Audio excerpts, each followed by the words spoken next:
Okay, so as Hashem will continue our discussion about Hishtadlus versus Bitachon and the different madrigas, the different levels of Amuna. But just to begin, I want to address a question that someone emailed me this past week after the last year. The question was raised: how does it work when it comes to Parnasa with someone who is on the level of Elokim? Right? We've been talking about how there's really two different types of levels of Amuna. There's the basic level of Elokim, of a person who believes in the rules, who therefore lives by the rules of Teva, of nature. And the level number two, someone who's beyond that, the tzaddik, who lives in a level of Yudke Vavke, who doesn't believe in the rules, and the rules therefore do not bound him. So the question was asked: what's the deal with Parnasa? In other words, we all believe that on Rosh Hashanah, Hashem decrees how much money a person is going to get throughout the course of that year. So let's say, for example, a person is decreed that he's going to make $100,000, right? Let's say like that.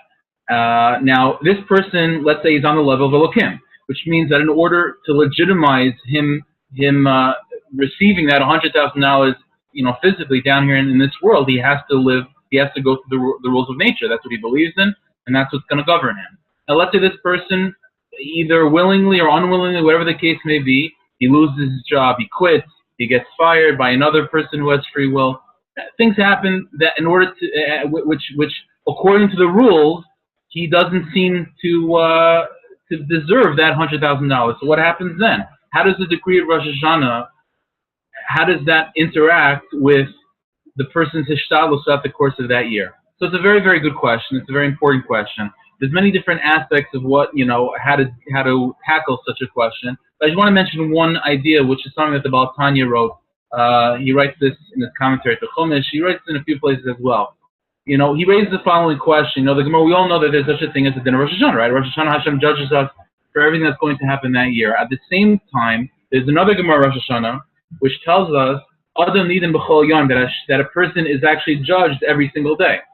So we have this general judgment on Rosh Hashanah, and then we have a particular judgment of each and every day. So the obvious question Baal Tanya is dealing with is what do we need both, and how do they relate to each other? So Baal Tanya, just very, very quickly, Baal Tanya explained that the judgment of Rosh Hashanah basically is how much spiritual energy, how much light of Hashem, so to speak, is going to be accessible to this person throughout the course of that year. How that reservoir of energy materializes day to day, and in how and in what measure and so on, that's Adam Nidin B'chol Yom. That's a particular judgment each and every day. So, for example, let's say a person on Rosh Hashanah is judged that he deserves, again, you can't quantify these things, but let's say, just as ridiculous as this sounds, a person is decreed on Rosh Hashanah that he's deserving 10 gallons of spiritual energy, whatever, again, like I said, there's no measure physically, obviously, to quantify these things, but just for example. So in that reservoir of spiritual energy, of godliness, that's now, accessible to him, his job now throughout the course of that year is to deserve each and every day to connect to that reservoir of energy, and for that reservoir of energy to come down and to materialize in his life as a paycheck, as a refuah, as Yeshua, whatever the shidduch, whatever the case may be. Now, what happens throughout? So says the Baal Tanya, what happens throughout the course of the year? The person is undeserving of gaining access to that reservoir which he earned on Rosh Hashanah. So a person on Rosh Hashanah did tshuva, he's a tzaddik, he deserved a lot of energy to be accessible to him. But, then things happen after, Aseret tshuva, whatever, and he's no longer deserving of that access. So says the Baal Tanya, what happens is that reservoir is held for him in Olam Haba. It's never taken away completely. It's just not, he might not be allowed to access it right now this year, but it's always there waiting for him to get to that level where he's going to be able to access it in the future. So it'll be the same, I would imagine it would be the same thing when it comes to a Parnasa. If a person merits on Rosh Hashanah to be given $100,000, so if throughout the course of that year he does not do the proper shtadlus, and he's a person that needs a shtadlus, he does not do the proper shtadlus to access that $100,000, and that energy in Shemayim, that spiritual energy, which has the potential of turning into $100,000, obviously is not going to materialize that year as $100,000, but it remains up there in potential for other Yeshuas or other things or other years down the line, so everything is eventually going to be used. And again, if a person goes through an entire lifetime without ever tapping into that, then it's safe for him as reward in Olam Haba. So things have to work. And again, this is part of the complexity of the system that Hashem made. On the one hand, there is such a thing as a shtadlus. On the other hand, certain things have to happen. That's just on this side. Now, I just wanted to continue with our discussion of the two inyanim, the two levels of Amunah, and two levels of Bitachon and Shtadlus.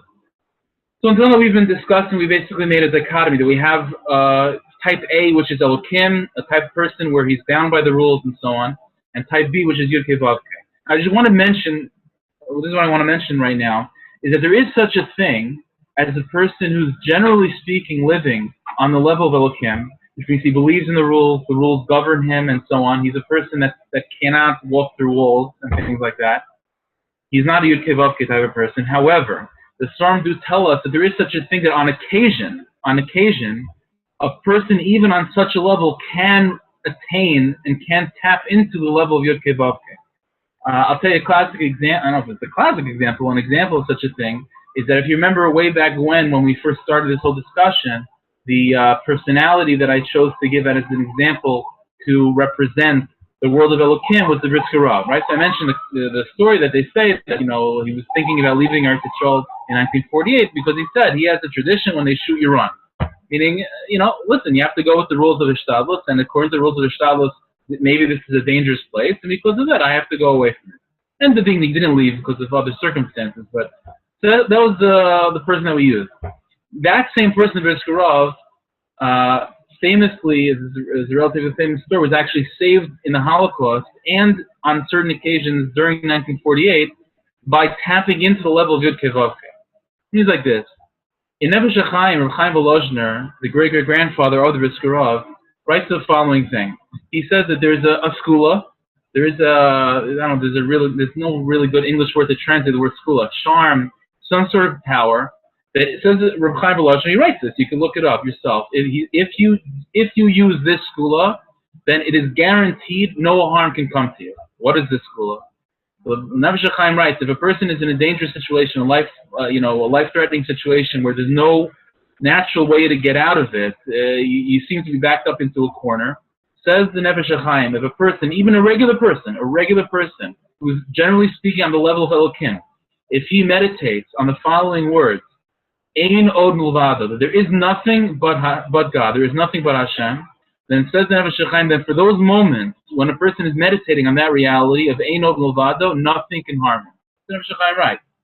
And there are stories like this, that the Nefesh HaChaim, Reb Chaim Volozhner himself, had situations where there are particular stories where he was helping out another Jew who was in a terrible situation, and he told him this skula, and he said that even though you're a regular person, but for those moments when your life is in danger, whatever the case may be, meditate on this idea of Ein Milvado, and I guarantee you will be protected. There are stories that the Brisker Rav himself, this is how he survived the Holocaust. There are meisim where he dressed as the Brisker Rav. He didn't shave his beard, he didn't take off any, he looked like the Brisker Rav.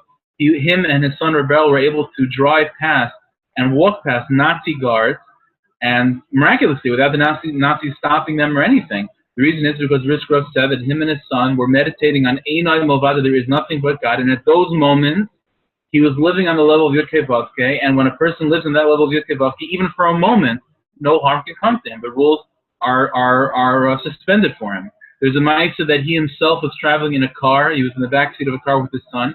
They had to get through Nazi guards on their way to. They traveled across Europe to eventually get there to Israel. So at some point they had to go through a checkpoint by the Nazis. And the Brisker Rav was in the back seat, focusing on Ein Milvado. The Nazi guard put his head in the car window, looked directly at them, and let them go.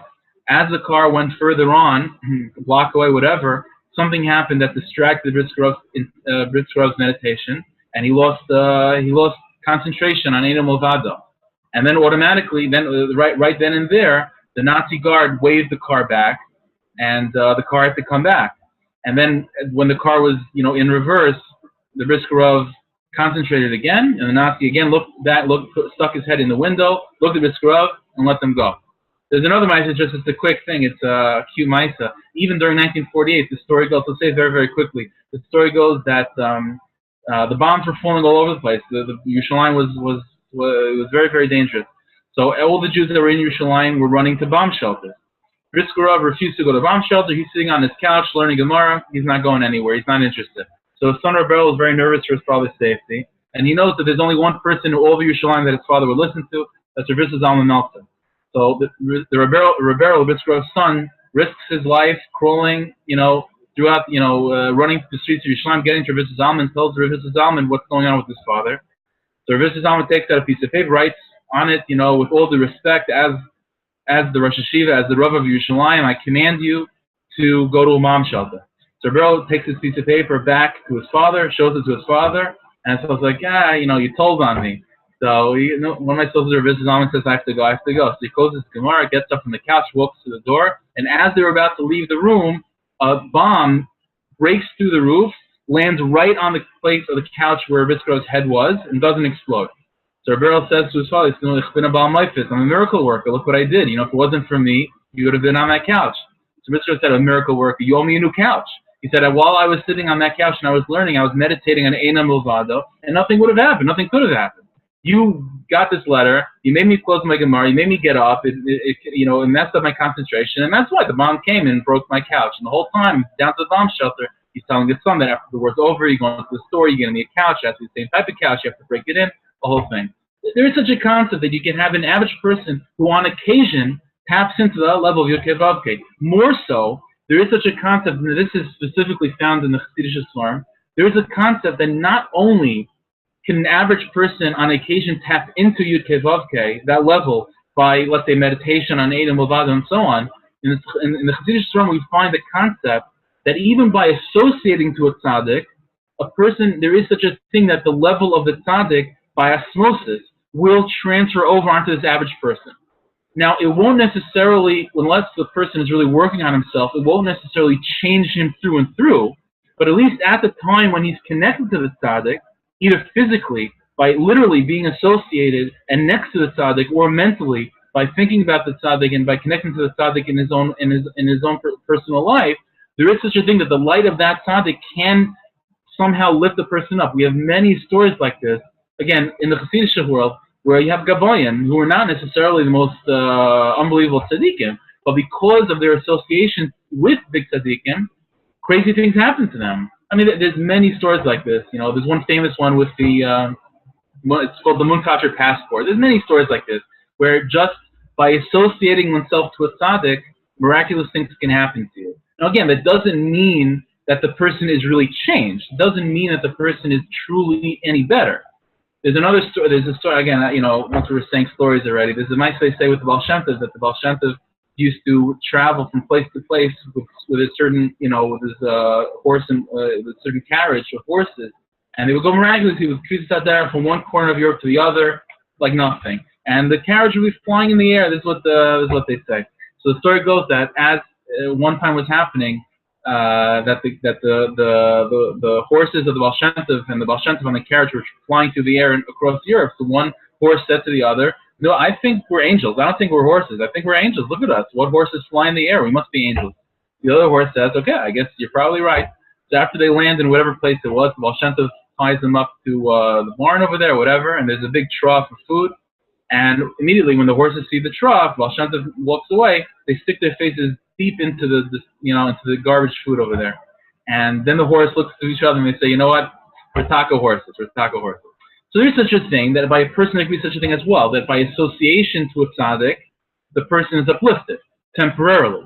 Not necessarily is there an internal change that's taking place, but just by associating to a tzaddik, there is something about it that the person is uplifted. This is one of the major inyanim, why we find in Chassidus a concept of connecting to a tzaddik. Because even if a person isn't maybe on the level of becoming a tzaddik himself, but by associating to a tzaddik, that itself, at least superficially, which is something that's already something, that person is uplifted. So again, just to clarify, so we have Elokim, but nevertheless, a person who's on the level of Elokim can raise himself to the level of Yud-Kei Vav-Kei either on occasion or by associating himself with someone who's on the level of Yud-Kei Vav-Kei. This is why we find that again, the greater the tzaddikim, there's a famous statement from Menachem Breslover. He used to say that people think that if you're to be a car to help a very very low Jew, all you have to be is just a little bit higher than him, right? To teach someone that doesn't know anything, all you have to know is a little bit, and then you can teach him something. It's harder, said Rabbi Nachman. That's what people think. It's harder to teach bigger people. The lower the person is, it's easy to take care of him. But Nachman said it's not like that. He said the sicker the person, the greater doctor you need. And the reason is because the lower the person is on his level of Amunah and Bitachon, then the greater tzaddik he might need to associate himself to raise him up. Right? If a person is on a very, very low level, then for him to become uplifted through an association of someone else, he might need a very, very big tzaddik to be associated to. This is a concept, again, this is what we find in Chassidus, a concept, a very, very strong concept of connecting to a tzaddik. And this is something, by the way, it's an important thing to remember. The Storm tell us, or Menachem talks about this a lot in Likud Haran, that even if a person isn't able to physically associate himself with a tzaddik, for whatever the case may be, he's unable physically to connect to someone that's a tzaddik, his Rebbe, whatever the case may be, but mentally, says Menachem, by thinking about the tzaddik, by caring about the tzaddik, by being interested in what the tzaddik says, learning his farm and so on, that itself has a very powerful way of connecting you to the tzaddik and uplifting you through that tzaddik. So there's that concept. Okay, so the next few minutes I want to discuss. Let's take a discussion a step further. So until now, it would seem that a person who's stuck on the love of Elokim it's Nebuch, it's Rahmanis. Unfortunately, he believes in the rules. He's on a low level of Amunah and Bitachon, and because of that, he has no choice but to suffer the consequences of the rules of nature.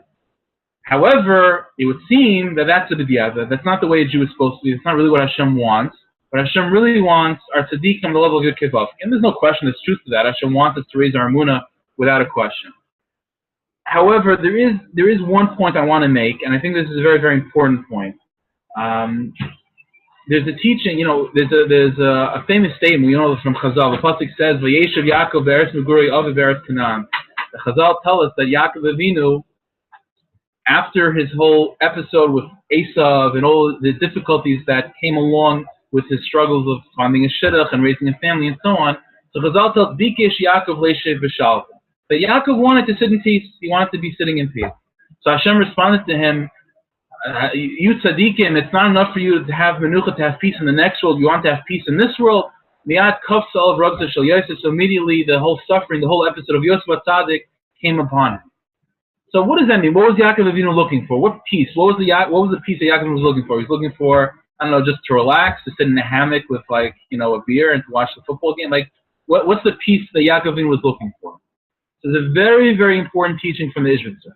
The Ishvitzer writes on that parasha Vayeshev, writes the following thing.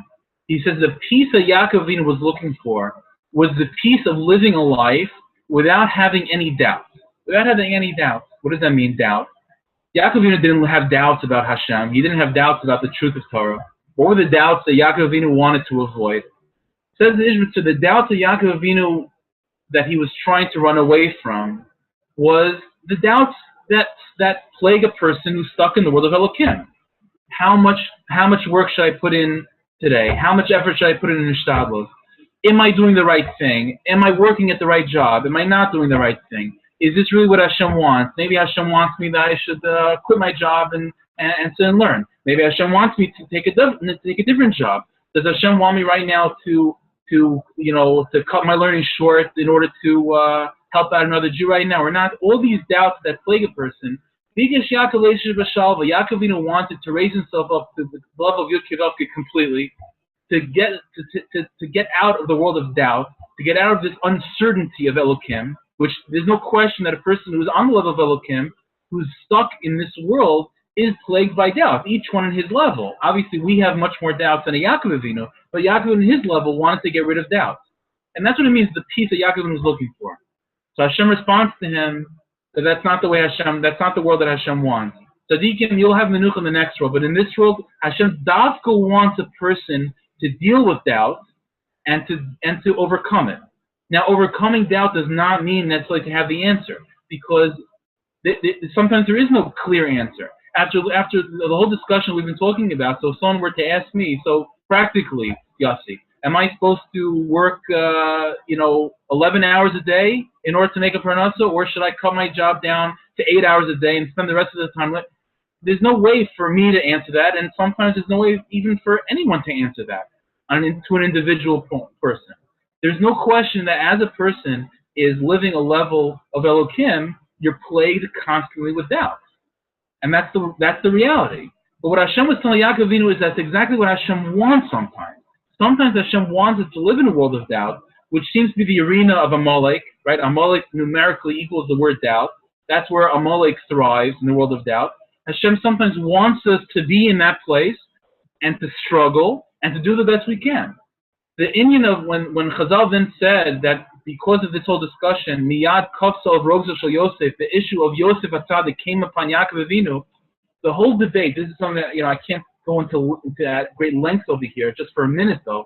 The whole issue of Yosef and Yehuda, the whole conflict between Yosef and Yehuda was the conflict between these two worlds. Yosef was Yosef Atzadik. Yosef is a straight person. Yosef is someone who's interested in the peace that Yaakov Avinu was looking for. Yeah, Yosef Atzadik is someone that never wants to veer off into any area that's even remotely sketchy. Yehuda, on the other hand, is not like that at all. Yehuda thrives in the world of doubt. Yehuda's with Tamar, David and Bathsheba, craziness. Strange things happen in the world of Yehuda.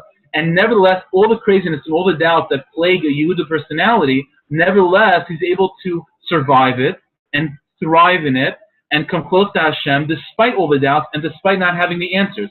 This was the conflict between Yosef and Yehuda, and this came out, this emerged when Yaakov Avinu was himself struggling with this inner turmoil of whether he should, accept a world of doubt or try to somehow escape it. So when Yaakov Avinu was having this inner turmoil, it manifested itself literally in his children having this outward fight of Yosef and Yehuda struggling between these two worlds. This is an important point that the Ishmael is making, that when someone is on a level of Elokim, it's not a b'diavad necessarily. It's not a b'diavad. Hashem wants people, and He wants specific neshamas to deal with doubt, to deal with not having the answers in life always, to struggle to know, am I doing the right thing, am I not doing the right thing, and do the best you can. And that's something that Hashem wants. Hashem wants us to take doubt, and not necessarily to have the answers, but to overcome it. To overcome doubt means to accept the doubt, to accept the unknown, to accept the ambiguousness of life, and to still go further. And to still just close your eyes and say, listen, what am I supposed to do? This is what Hashem wants me. I'm going to do the best I can. And that's something that Hashem wants. That's an avodah that Hashem wants. That's called the avodah of Yehuda, the avodah of Baal Tshuva, and that's where David HaMelech, that's where Mashiach comes from. So it's a big Indian. So I want to make it clear. This is what I'm trying to point out, that the world of Elokim, it's not a b'diavad. It's not something, again, the way I've been describing it till now is that it's on a lower level. There's no question it is on a lower level, but that lower level is not necessarily something that's a b'diavad. It's not necessarily something which is, no, what are you supposed to do? I have no choice. That's something that Hashem wants us to work with and wants us to deal with. I'm seeing a question right now, just quickly. I mentioned very, very quickly that this is the avodah of Baal Tshuva. The reason why Baal Tshuva is connected with that world of doubt is because, as David HaMelech said, as much tshuva as a person can do, David HaMelech, who's the greatest example of Baal Tshuva, said, "Chatasi nekti summit," that all of my sins and all the things that I'm struggling with are constantly in front of my face. I can be doing all the technical details of tshuva. I read through the halachas of tshuva, the Rambam 50 times. I said al chet 100 million times. I officially say all the words I'm doing tshuva and I regret and all that. But at the end of the day, there's no question that until the Baal Tshuva leaves this world, he's plagued with the doubt of, did I really overcome the issues that I fell into? And those doubts, that's something that David HaMelech was actually proud of. Chatasi negdi sama, that my sins are constantly in front of my eyes. Not to weigh me down and not to hold me back from going further, but there is always that question of doubt. There is always that question, that nagging doubt in the back of the Baal Tshuva's mind is, am I free of that ugliness? And that's something that won't necessarily ever go away. So, and what I'm trying to say is that that's not necessarily a bad thing. That's a level of doubt. There's a certain level of nature that the Baal Tshuva put himself into, that got himself used to a certain lifestyle or a certain issue, and his avodah sometimes in his life is to struggle with that level of doubt, that world of suffix, and to not necessarily to leave that level of suffix, but to close his eyes and to keep on pushing further every day to be a new struggle, and to hope and pray that he's free of that without ever necessarily knowing it in his lifetime. By David HaMelech himself, we find such a thing that the only time where it became clear that he was completely clean of the sin of Bathsheba, whatever sin that was on his level, was only after he passed away. Only after he passed away, where there's a whole episode in Chazal of Shlomo Melech being able to bring the ark into the temple only in the merit of David HaMelech. It was only at that episode after David passed away where it became clear to David himself that he was clean of sin. Until then, his entire lifetime, he was plagued by those doubts, and that's what Baal Tshuva has to deal with. And we should all become Baal Tshuva because we all have issues that we're stuck in, rules of nature, so to speak, that we're stuck in, that we have to get out of.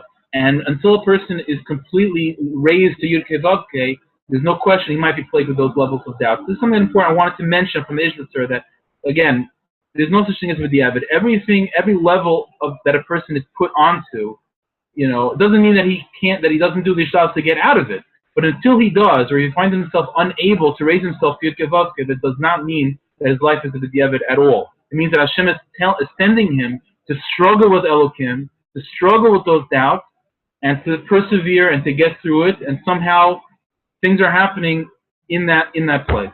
Okay, so if there's any other questions? Yes, there was one other question somebody posted, which was on Ein El Milvado. It's hard for me to believe that if you recite this pasuk in times of danger, you would not get harmed. What if God is choosing to end your life in this particular way? Isn't everything that Hashem decides for the best? I'm sorry, I'm having a hard time hearing you. Let me just shut off the air conditioner for a second, and then you'll repeat the question. I just can't hear.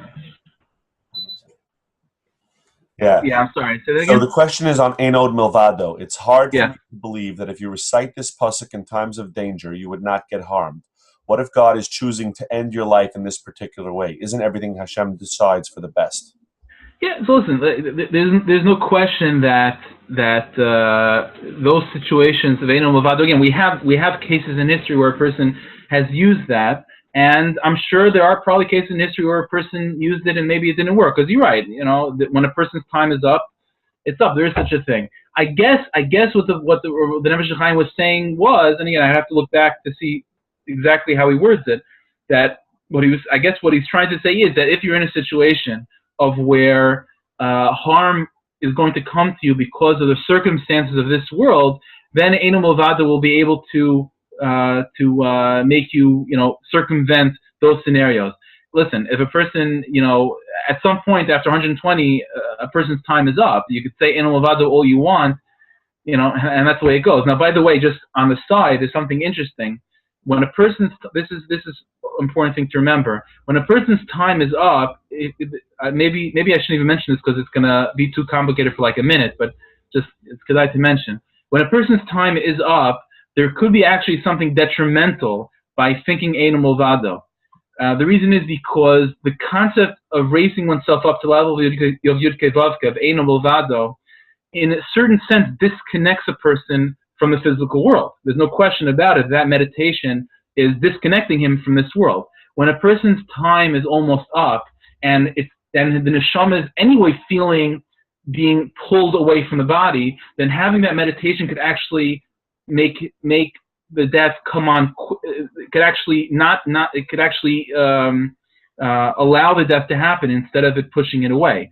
An example of this, by the way, is Rav Kook. Rav Kook, it was famous that towards the end of his life, the last few days and so on, instead of being involved in learning Kabbalah, he threw himself completely in Halacha and Gemara and Halacha. He wouldn't touch any Kabbalah Sefer during the last few days of his life. And the reason is because when he felt his soul leaving his body slowly, that connection between body and soul becoming less and less strong, it was important to him to keep his soul down here, was to throw himself into very practical, physical things.